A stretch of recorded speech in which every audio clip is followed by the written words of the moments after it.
कोबर लिखा चलली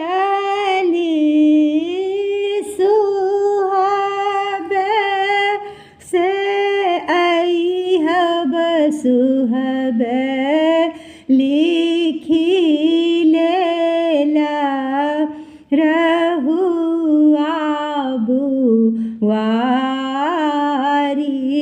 गे माई। चारू कात लिखबै सुहब माछ रे मछलिया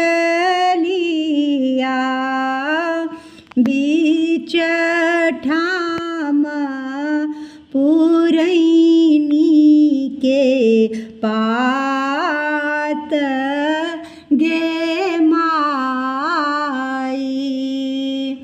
ओही कोबर सुत गेला रामचंद्र दुल्हा सीता सुहब सुतनी हुनकर साथ गे माई। घूरी सुतु फिरी सुतु कनिया हे सुहब तोरे घामे भीजल शरीर गे माई।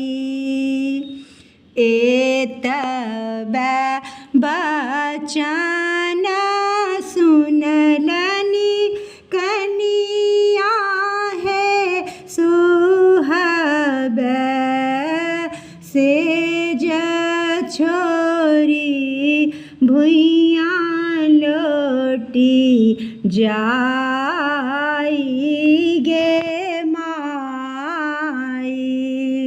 आबथु सरहोजी बैसथु पलंग चढ़ी देखी लिया ननदो चरित्र गे माई। हमरो ननदी नंदुसिया गंगा जी के मांगल हुन कहू नहीं छनी ज्ञान गे माई। जुगे जुगे जीवतु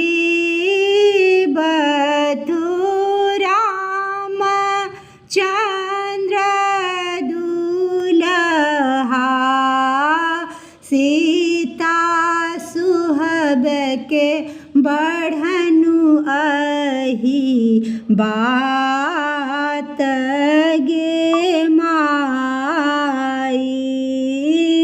सीता सुहब के बढ़नु अही बात गे